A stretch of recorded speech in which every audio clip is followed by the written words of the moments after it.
siklusnya kan gini, BSE bertelur, kemudian bertelur menghasilkan telur, telur menetas menjadi baby, menjadi baby maggot ya.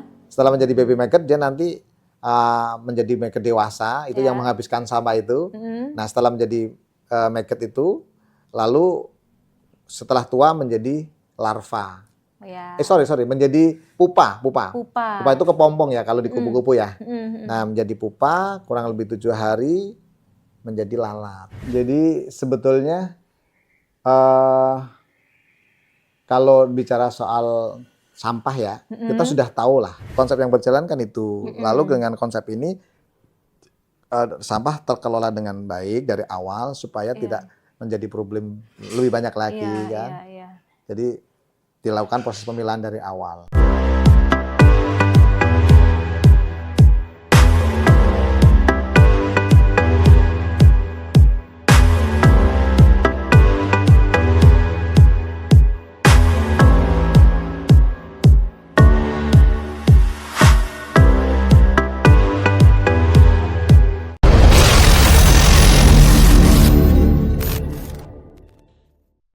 Halo RJ Setia, jadi sekarang nih Dinda lagi ngeliat langsung ya maggot ini lagi beraksi nih, boleh lihat. Wow, jadi dari sampah-sampah organik itu didiemin, terus nanti mereka akan ya jadi tumbuh gitu ya si maggot-maggot ini, berkembang biak dan sampai akhirnya nanti mungkin jadi banyak, sampahnya pun habis dan akan diolah menjadi maggot yang lezat. Wow, nanti kita lihat lagi yang lain ya. Yuk. Wah, nah tadi kita udah lihat ya, dari maggotnya itu masih di sampah organik. Nah ini saatnya kita lihat nih ya, dari luar aja lah ya, nanti dia pada terbang. Ini kandang lalatnya, jadi maggotnya dimasukin ke sini, terus mereka ya tumbuh menjadi lalat. Nih, kelihatan nggak tuh? Banyak banget tuh titik-titik itu adalah lalat loh. Wow, nanti kita langsung ngobrol ya sama Pak Mulyanto, kira-kira nih lalat ini akan diapain gitu dan ada apa lagi, nanti kita langsung ngobrol langsung. Halo RJ Setia, jadi sekarang Dinda excited banget karena mau ketemu sama Bapak Mulyanto dari BSIP. Ini Dinda sudah ada di depan Joglo Larva Center Jati Asih dan mau ngobrol langsung nih sama Pak Mulyanto terkait maggot, sampah organik dan lain-lain yang masih berkaitan. Penasaran? Yuk ikutin Dinda.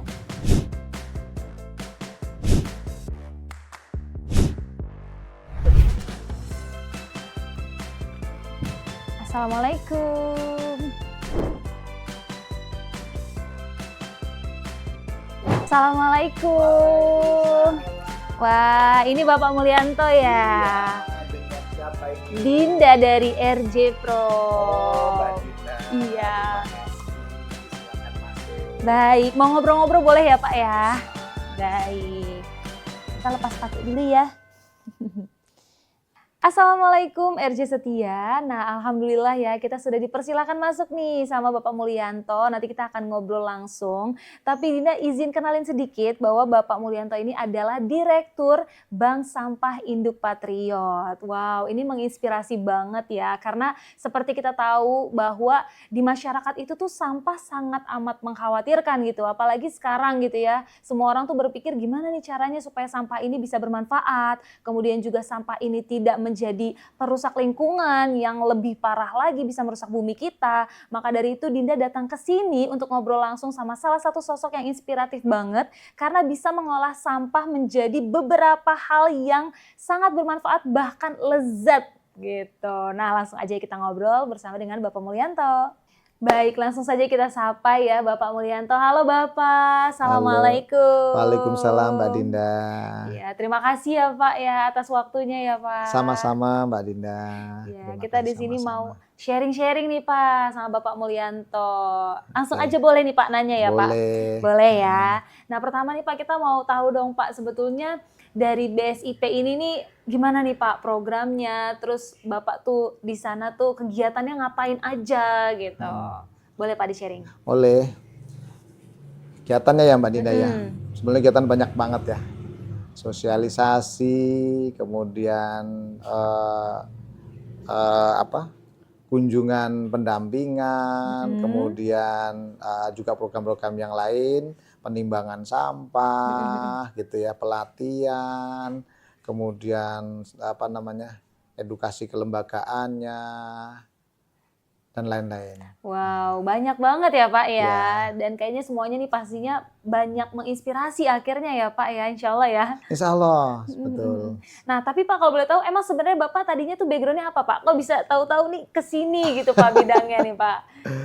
Kalau background ya, jadi kalau sebenarnya kalau bank sampah itu kan kegiatan sosial masyarakat. Secara umum tidak ada syarat backgroundnya apapun ya. Jadi kalau di bank sampah secara umum backgroundnya itu macam-macam. Ada yang dari birokrat, ada pelaku usaha, ada pendidik, gitu ya. Ada memang ibu rumah tangga dan itu banyak banget tuh. Parapurna, banyak banget. Nah kalau saya sendiri sebetulnya backgroundnya memang ada senang dengan kegiatan lingkungan. Wow, ya mungkin nanti RJ Setia juga ada nih Pak yang cinta sama lingkungan gitu sampai akhirnya nanti ada gebrakan-gebrakan gitu ya seperti Pak Mulyanto lakukan gitu ya bersama BSIP ini. Tentu, saya sangat berharap itu Mbak. Banyak lokal hero yang saya tahu dari wilayah dari mana aja. Nah tapi Pak kalau sejauh ini boleh dong Pak diceritain sebenarnya sejarahnya tuh gimana nih sampai akhirnya terbentuk budidaya maggot ini. Baik. Jadi sebetulnya maggot itu saya diperkenalkan oleh senior saya itu dari Purwokerto tahun 2019. Sekitar pertengahan tahun lah. Nah kali itu saya sebenarnya sudah melakukan proses pengelolaan sampah organik dapur atau sisa makanan ya. Sisa makanan atau sisa bahan makanan sudah sejak tahun 2015. Kalau boleh kilas balik ke belakang, saya sejak tinggal di sini tahun 2024 belum pernah membuang sampah ke Bantar Gebang. Jadi sudah 20 tahun ya. Iya Pak. Ya, padahal saya mulai tahun 2009 itu pengurus kebersihan lingkungan. Tapi saya nggak ikut membuang ke sana. Lalu sampah saya kemanakan? Nah, sampah organiknya sejak dulu saya timbun. Berarti tapi di tempat ini Pak? Di tempat ini. Kemudian tahun 2015 kami sudah mulai melakukan pengumpulan sampah dari teman-teman pengurus, kurang lebih 5 orang. Saya timbun, kemudian saya masukkan lubang, ada lubangnya sebelah sana masih ada itu, masih kelihatan. Itu saya pertahankan itu. Itu kalau sekarang istilahnya lebih dikenal sebagai lubang biopori. Sebenarnya lubang biopori lubang resapan air sebetulnya. Tapi itu bisa difungsikan untuk menaruh sampah organik biar terurai secara alami. Tahun 2015 sudah melakukan pengumpulan itu. Kalau Mbak Dinda masih nyolek-nyolek FB ya, masih nggak punya FB nggak? Masih ya. Milenial kan nggak ada FB ya nih? Iya harusnya ya Pak ya. Nggak harus, cuman biasanya udah ditinggal. Iya. Itu saya suka diingatkan tahun 2015 upload saya tentang pengumpulan sampah organik itu. Makanya saya masih ingat dan saya berani menyampaikan karena ada di dokumentasinya. Ada jejak digitalnya gitu lah ya Pak ya. Tahun 2019 saya dikenalkan oleh teman saya dari Purwokerto itu tentang maggot. Nah waktu itu kami sosialisasi di Banten sono. Dia sosialisasi maggot, saya sosialisasi biopori. Lalu kemudian ya awalnya saya agak sampean megang-megang begitu gitu kan. Awalnya begitu kan. Nah pas sosialisasi di masyarakat ya saya otomatis langsung megang. Nah kemudian saya coba lakukan di sini tuh di sebelah pojok sana. Sana dulu masih ada atapnya Mbak. Saya pengen tahu nih kriteria maggot kriteria atau karakter kondisi maggot itu seperti apa atau kelola sampah organik dengan maggot gimana? Referensinya dia kan kandungan vitaminnya tinggi, higienis dan ramah lingkungan. Tapi saya kan belum buktikan. Saya lakukan sendiri Mbak di sana di pojokan sono. Nah 2019 saya berjalan, 2020 ya berjalan setahun, nampaknya ini memang bagus ya. Ramah lingkungan, sangat minim bau. Kalau ada bau juga bukan bau yang mengganggu. Kemudian lingkungan bersih, nggak ada lalat rumahan. Itu ya. Lalu kemudian sambil saya pelajari secara referensi-referensi, ternyata kan dia higienis, ramah lingkungan. Dan rakus. Menghabiskan sampah organiknya itu untuk 1 kilo maggot itu menghabiskan 3 kilo sampah organik. Dalam waktu rentangnya kurang lebih 2 minggu paling efektif. Iya, iya, iya. Ya, sampah rumah sehari juga nggak nyampe 3 kilo ya, Pak, ya? Ada rata-rata dari satu rumah itu 0,4 kilo Nah, itu per hari. dia. Wah, ini sangat menginspirasi ya pemirsa ya. Jadi kalau misalkan kita boleh tanya-tanya lagi nih Pak, berarti awalnya tuh Boleh. Bapak juga sempet kayak geli-geli gimana gitu Ada ya rasa Pak saya ya? kagum sama senior saya waktu itu kan. Mas kok dipegang-pegang gitu kan. Iya, iya. Begitu saya sosialisasi kan harus megang. Kalau Iya. nggak sosialisasi takut mana Orang orang nggak bener. bakalan iya. Nah, bahkan sampai sekarang kalau sosialisasi saya pasti makan yang kering kan. Iya, iya, iya. Ini sebagai bentuk meyakinkan kepada mereka bahwa memang higienis ramah lingkungan, Iya, apalagi betul. proteinnya tinggi. Betul. Nah, itu dia ya Pak ya. Jadi yang tadinya sampah, mungkin kan kalau orang biasa kita nih nganggepnya ya itu sampah udah nggak berguna gitu. Iya. Tapi Bapak ternyata bersama tim bisa menciptakan menjadi hidangan yang lezat gitu Iya. ya. Dan higienis juga banyak vitaminnya. Iya, Wah, betul. ini menarik sekali ya RJ Setia ya. Berawal dari, berarti ini udah berapa lama Pak? Dari 2019 itu ya Pak 5 tahun ya, 5 tahun lebih lah 5 sekarang. tahun lebih ya. Nah, suka dukanya tuh apa tuh Pak? Heeh. Kalau boleh diceritakan. Jadi sebetulnya kalau bicara soal sampah ya, kita sudah tahu lah kelemahannya itu apa. Di masyarakat rata-rata jauh gitu Iya, kan, iya, iya. menjauhi gitu kan. Nah, secara proses di lapangan itu kita sudah mengerti tentang kekurangan dan kelemahannya atau kondisi ekstrimnya itulah. Bau, kotor, banyak lalat segala macamnya. Iya, iya. Ketika itu sudah ditangani bagus, sangat minim ya dukanya ya. Memang pernah ada masyarakat yang sempat mempertanyakan gitu kan.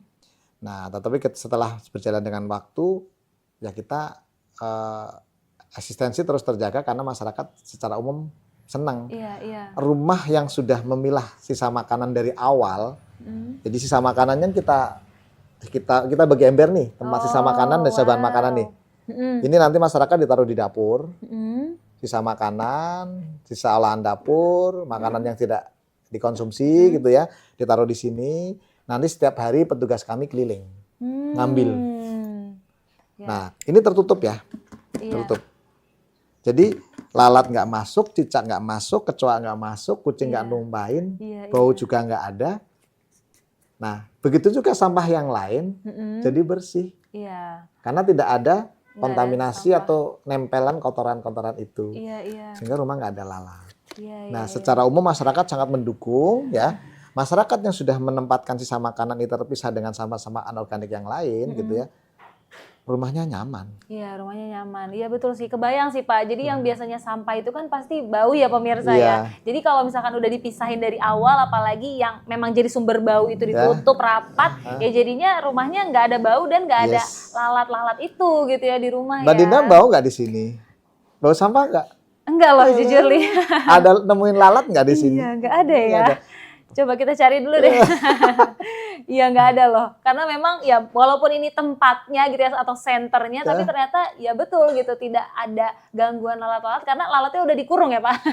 Jadi lalat yang namanya lalat, beda, iya betul. lalatnya beda kan ya, namanya Pak? BSF, Black Shoulder Fly. Itu satu-satunya lalat yang higienis ramah lingkungan. Wow. Pertama itu, yang kedua ditakuti. Atau lebih tepatnya barangkali kulturnya beda dengan lalat rumahan. Iya. Lalat rumahan itu kalau ada BSF ini nggak mau mendekat. Lalat rumahan itu yang menimbulkan penyakit itu. Iya. Kenapa? Si BSF ini ya saat menjadi lalat itu dia nggak makan, dia nggak punya mulut dan nggak punya perut. Oh. Sehingga tidak ada bakteri dia. Iya. Yang kedua, karena nggak makan dia nggak pernah hinggap di makanan. Berbeda dengan jenis lalat rumahan yang lain, lalat hijau, namanya Lucilia dia bahasa latinnya. Kemudian kalau lalat yang hitam kecil itu, lalat hitam itu lalat rumahan ya, namanya Musca domestica. Kemudian ada lalat buah yang merah, itu namanya Drosophila melanogaster. Dia itu punya kaki, bulu-bulu, dan dia kalau dia makan, dia cari makan kan. Ketika ada makanan di meja, kotoran di mana, dia tuh nempel. Iya. Pindah-pindah. Nempelnya Nah, kakinya itu kan bulu-bulu itu bawa kotoran nempel-nempel. Iya, betul. Itu menyebarkan penyakit. BSF enggak. BSF enggak ya. Makanya inilah nanti ya BSF itu yang menghasilkan maggot ini ya, Pak ya. Betul.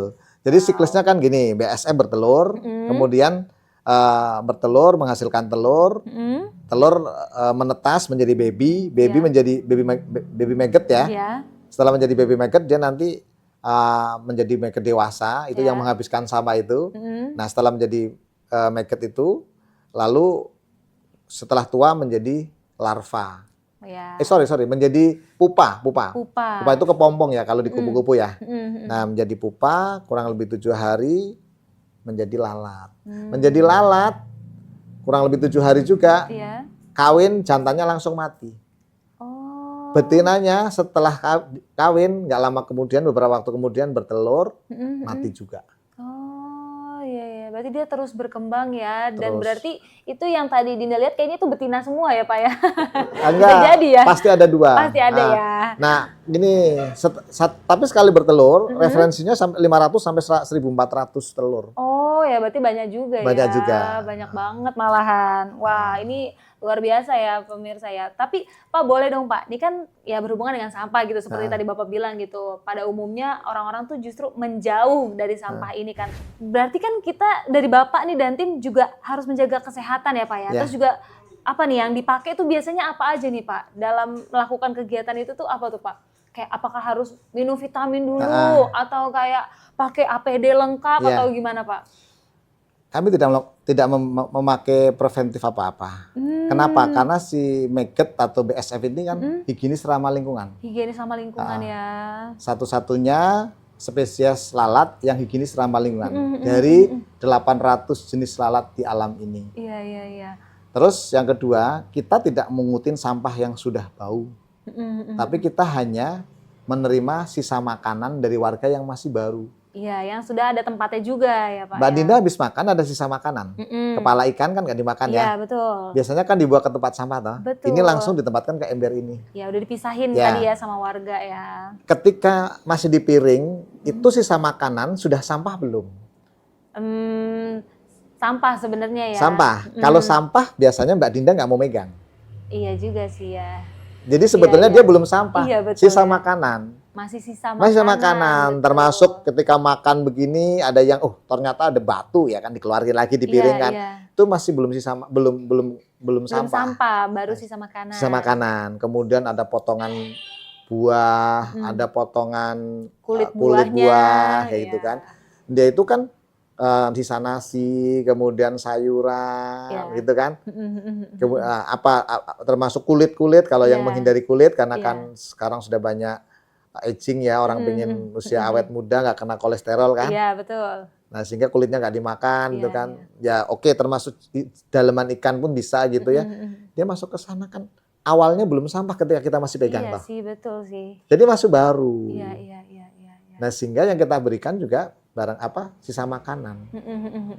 Betul. Nah, berarti sebenarnya kalau misalkan pemirsa nih mungkin ada yang terinspirasi terus mau langsung coba, bisa juga ya Pak? Sangat bisa. Sangat bisa ya. Di sini setiap minggu ketiga ada pelatihan kelola sampah organik dapur dengan maggot.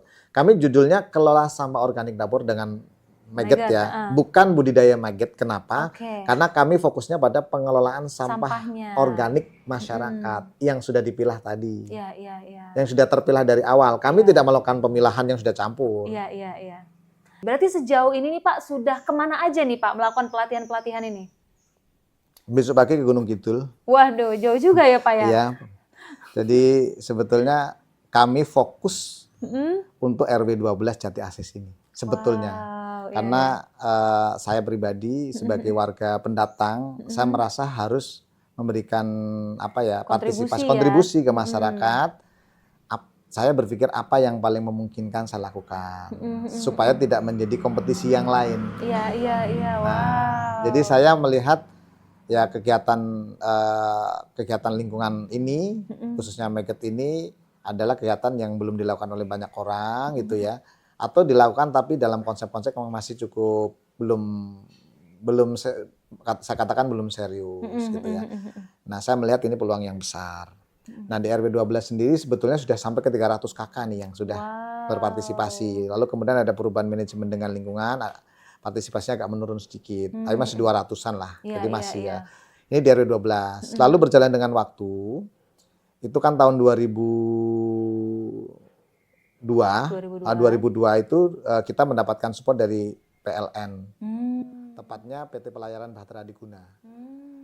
Lalu kemudian tahun 2023 kami mengelola CSR dari Pertamina di daerah Sumur Batu, di sana juga mengelola 400 kakak. Wow. Nah, kemudian di tahun 2003 akhir, Dinas Lingkungan Hidup realisasi 10 titik kandang magot di bawah binaan Joglo Larva Center. Kemudian tahun 2024 ini sedang proses hampir mulai action teknis lapangannya. Sarprasnya sudah dibagi semua, hari ini selesai ini. Ada 35 titik, artinya 35 RW. Jadi binaan kami di Kota Bekasi yang sudah mendapatkan Sarpras ya, itu sudah kurang lebih 50 titik. Wow, itu kira-kira rumah saya kebagian nggak ya Pak ya?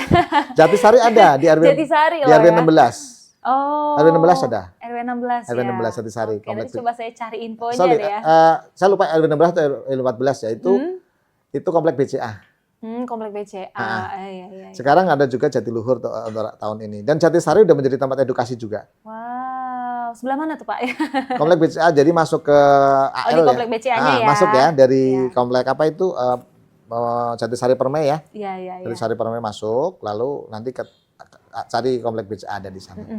Nah itu yang di Kota Bekasi. Kemudian yang di luar kota itu kami sudah ada pernah kami sosialisasi ke Sorong.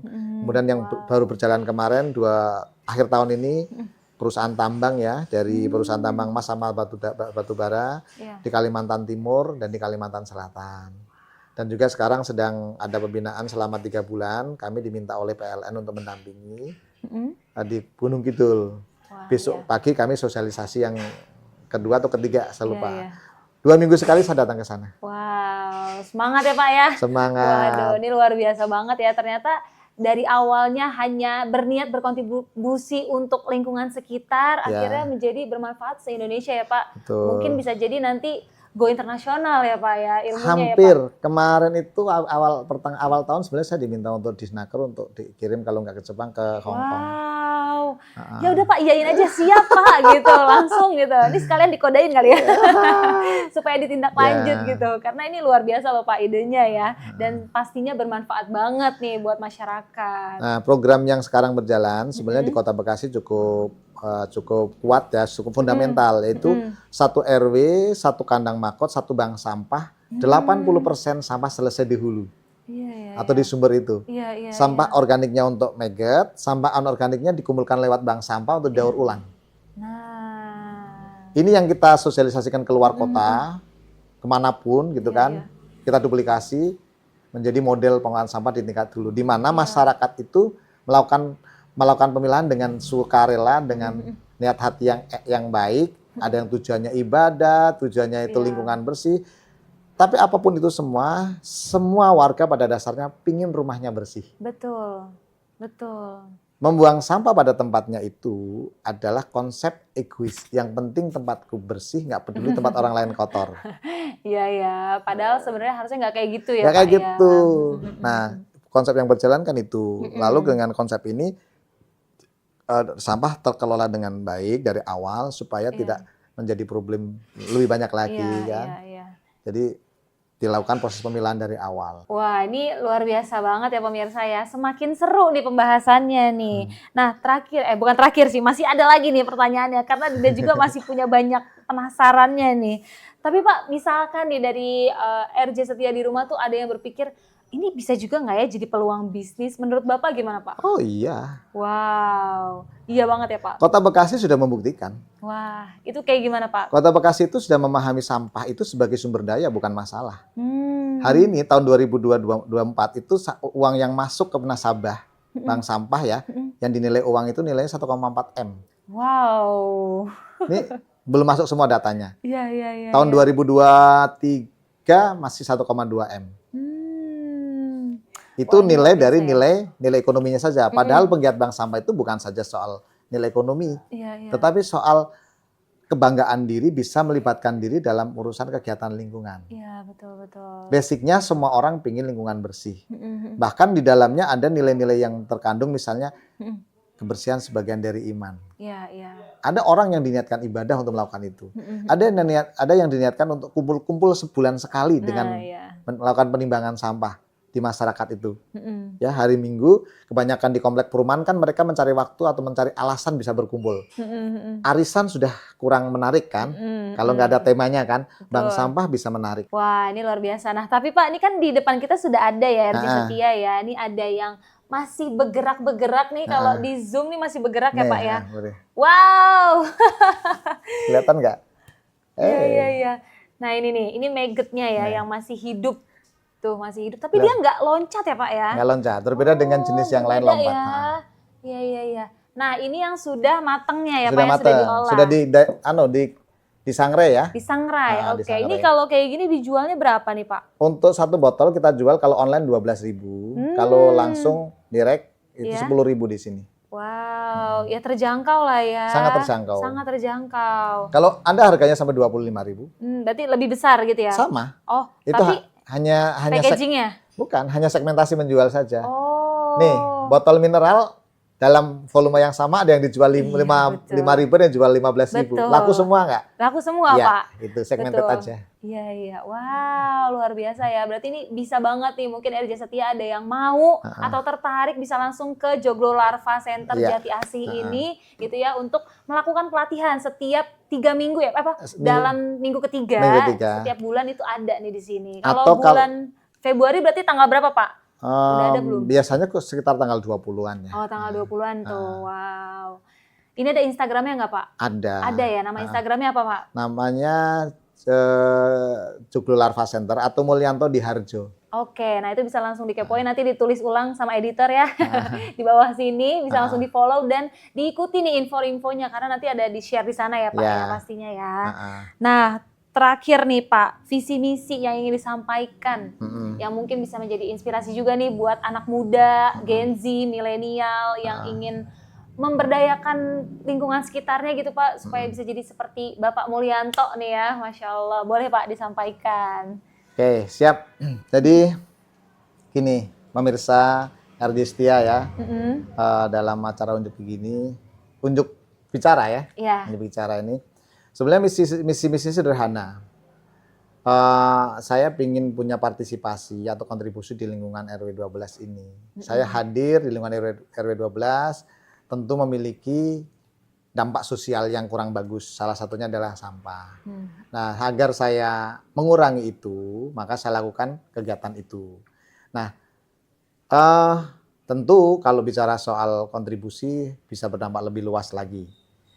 Dengan mengolah sampah, mengajak masyarakat, semakin banyak masyarakat yang melakukan itu, lalu tentunya nanti akan semakin banyak sampah yang terkelola di sumber. Nah, itu misi yang sederhana yang kita kita punya. Tetapi lebih jauh dari itu sebetulnya kalau kita bicara soal lebih luas lagi ya, kadang-kadang kita juga ingin punya kontribusi yang besar ke negara gitu ya. Walaupun kita bukan pejabat, walaupun kita mungkin juga tidak punya akses ke sana atau bahkan memang tidak minat ke sana. Tapi sebagai anggota masyarakat atau warga Indonesia yang baik, tentu kita rata-rata ingin punya peran atau ingin melakukan sesuatu yang bisa berperan, gitu ya, tanpa harus menjadi pejabat tadi atau anggota dewan misalnya gitu. Nah, dalam posisi ini lakukan sebisanya di lingkungan masyarakat ini pemilahan sampah, mengurangi sampah. Kalau syukur-syukur bisa dikelola dengan sederhana itu. Jika semua melakukan itu, saya yakin sampah akan selesai di masyarakat. Satu hal yang paling penting, ketika semua masyarakat melakukan itu, masyarakat akan punya karakter yang sangat bagus. Kenapa? Karena buang sampah pada tempatnya itu adalah pola yang penting, rumahku bersih, tapi nggak peduli orang lain tempatnya kotor. Artinya apa? Pola egois di sana. Mereka tidak pernah berpikir ketika membuang beling misalnya, kena kaki orang itu nggak bisa bekerja. Ketika membuang kulit pisang sembarangan sampai orang jatuh kayak gitu. Gitu kan. Nah, jadi pola proses ini harus dilakukan setiap hari. Kalau saja orang tua kita sudah melakukan pemilahan sampah dari awal, mungkin kita sudah mendapatkan lingkungan yang bersih. Tapi karena kita belum mendapatkan itu, sehingga kita karakter kita untuk dalam hal atau kebiasaan kita dalam membuang sampah belum membentuk karakter yang bagus. Bahkan, mohon maaf, banyak sampah-sampah yang numpuk di pinggir jalan dan pelakunya adalah orang-orang terdidik. Karena apa? Kondisinya kalau di kota itu orang terdidik, di kota kan rata-rata masih ngontrak. Nah, sehingga ketika punya sampah dibuang sembarangan. Tapi dalam hati ketika membuang pasti ada perasaan bersalah atau malu kalau ketahuan. Nah, itu artinya apa? Nilai-nilai yang terkandung dalam diri kita itu tergerus. Ya, tergerus. Karakter kita akan terbentuk menjadi orang yang tidak baik di sana. Nah, dengan melakukan proses pemilahan sampah dari rumah, sampah anorganiknya kemudian ditabung di bank sampah, atau kalau disedekahkan ke orang lain pun itu ya memang benar-benar disedekahkan, sampah itu tinggal jual gitu, bukan orang masih harus melakukan pemilahan lagi gitu kan. Nah, kita jadi menjadi orang yang lebih baik lagi, punya nilai lagi, dan saya yakin pribadi baik ya, atau orang yang sudah terbiasa melakukan proses pemilahan dari rumah dengan baik, orang yang terbiasa peduli dengan lingkungan yang baik tentang kebersihan, orangnya akan jauh lebih baik, orangnya akan jauh lebih apik pribadinya, bahkan terhadap kegiatan yang lain, dirinya, dibanding dengan orang yang jorok dengan kotoran itu. Jadi sederhana ini, tetapi saya menilai kegiatan pemilahan sampah dari rumah adalah kegiatan sederhana yang efektif. Tidak memerlukan teknologi yang besar, tetapi menyelesaikan masalah dengan banyak.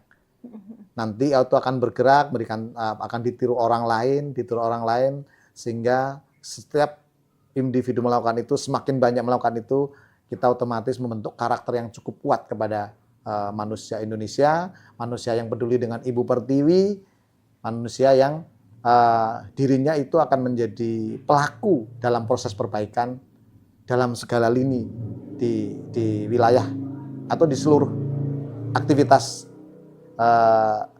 yang dilakukan oleh yang bersangkutan.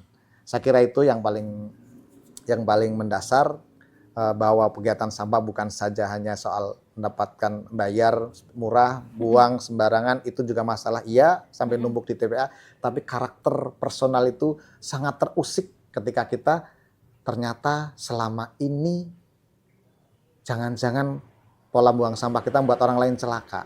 Jangan-jangan pola kita selama ini dengan membuang sampah sembarangan menjadi dosa yang membuat ditiru orang lain. Dikuatkan lagi pola gagal yang kemudian akhirnya membentuk bagian dari lini kehidupan yang tidak bagus tentunya. Kira-kira itu yang bisa saya jelaskan. Mudah-mudahan pemirsa RJ Setia bisa mengambil yang saya sampaikan. Tentu bukan semuanya yang saya pingini gitu ya, atau visi saya sempurna juga tidak. Saya sebagai pribadi yang hidup di lingkungan masyarakat, saya hanya melihat satu titik itu sebagai bentuk peluang untuk melakukan sesuatu dari sampah. Untuk anak muda khususnya, belajar dari situ sangat bagus. Ada manajemen bank sampahnya, ada sosialisasi tentang knowledge bank sampahnya, jenis-jenis sampahnya apa saja, kertas, plastik, kemudian beling, lalu kemudian logam jenisnya apa aja, besi, aluminium, ya kan, stalbus, dan lain-lain. Beling jenisnya, beling jenis 1, 2, 3, plastik jenisnya PET, PE, HDPE, dan sebagainya. Kertas jenisnya kardus, ya, paper putih, kemudian kertas bergambar, itu semua berbeda. Dan itu semua kegiatan yang bisa dipelajari, yang kemudian bisa menjadi edukasi. Banyak sekali kegiatan sampah atau kegiatan kita yang menghasilkan sampah belum menjadi peluang, belum dilakukan menjadi aktivitas, padahal itu sumber daya yang luar biasa. Contoh kasus yang hari ini juga belum diselesaikan, soal Pampers.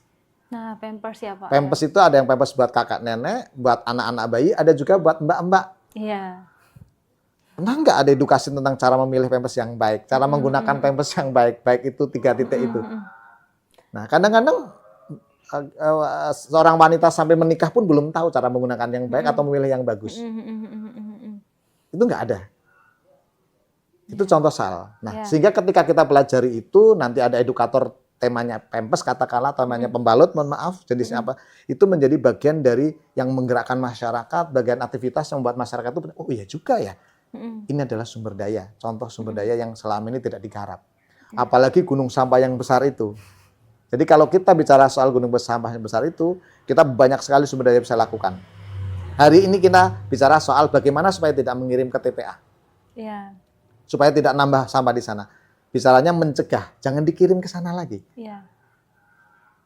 Nah, dengan kita melakukan bank sampah, pengelolaan sampah organik dengan maggot, anorganik dengan bank sampah ditabung, lalu kemudian ada nilai uangnya, sampah berkurang 80%, tinggal 20%. Itu pun sudah kategorinya sudah akan lebih mudah kalau dikelola karena jenisnya sudah semakin sedikit. Iya.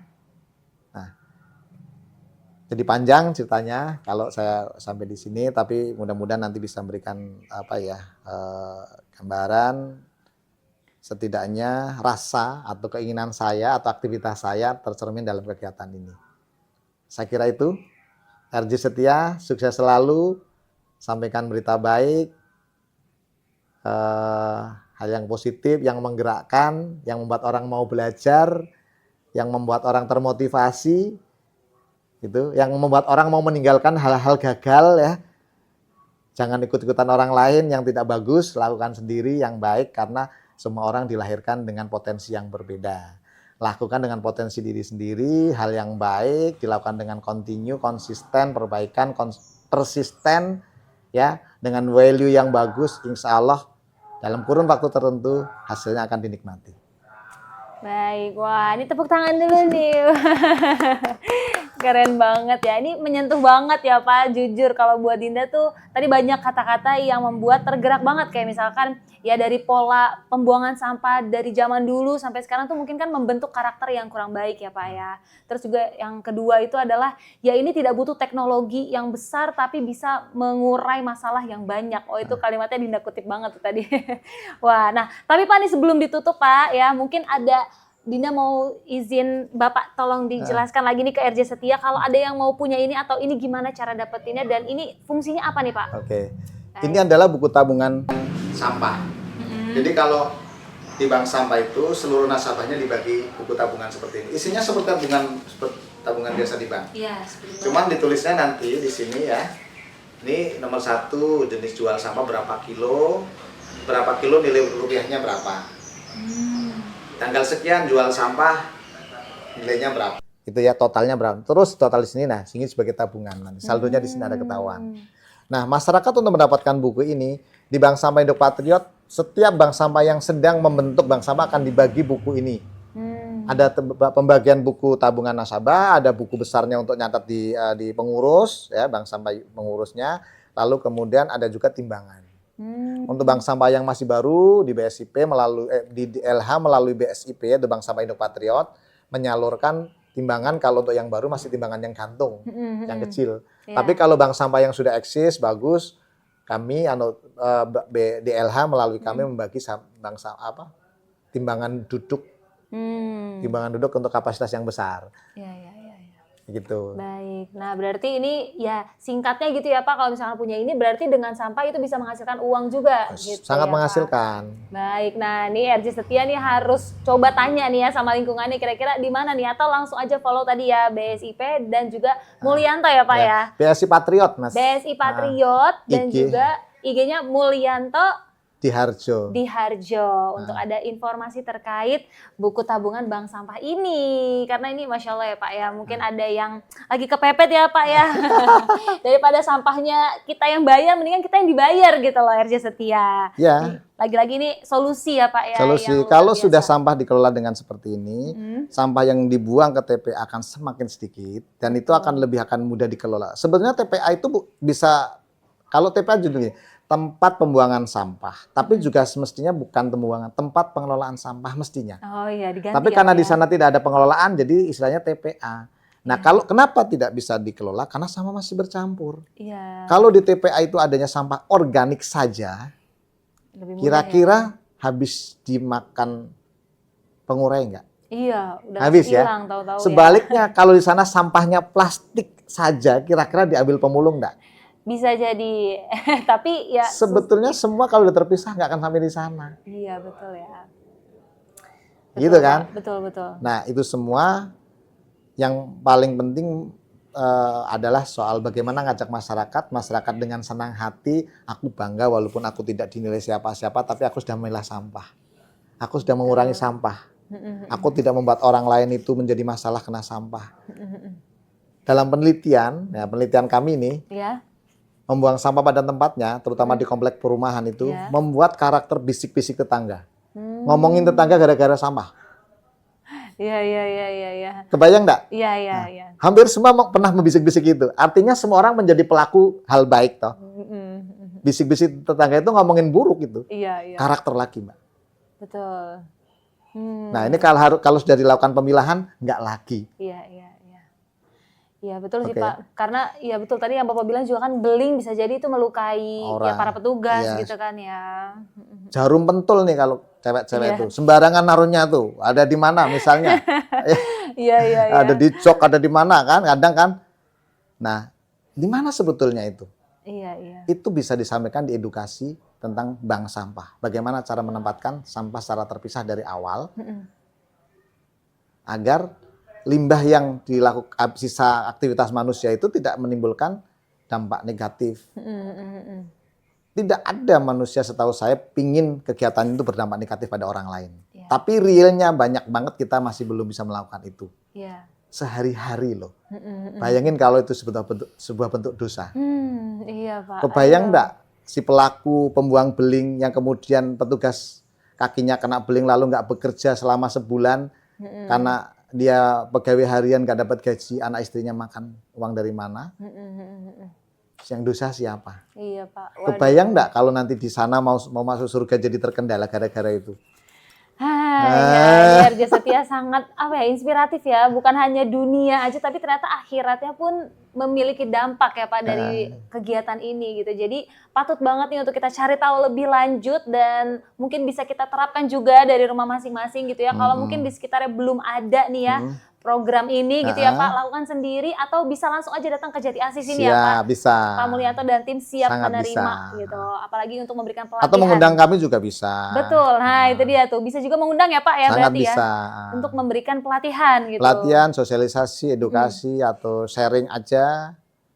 Every time sepanjang waktunya ada, dan kalau tidak tim kami juga bisa nanti menjadi delegasi untuk sosialisasi. Oke baik, wah ini terima kasih banyak ya Bapak Mulyanto ya atas bincang-bincang hari ini. Sama-sama, luar biasa Mbak Dina. banget. Jujur Dinda pribadi jadi terinspirasi dan juga termotivasi juga, kayaknya nyampe rumah mau langsung follow. Terus Saya cari sebelumnya tahu ngomong gitu ya. menyampaikan ke RJ Setia atau ke Mbak Dinda ya? Dua-duanya Pak, dua-duanya karena saya juga mendengarkan dan pasti di rumah juga nih RJ Setia juga ikut belajar. Itu salah satu value dari bangsa, dari kegiatan lingkungan. Betul. Maskingnya harus dibuang. Iya.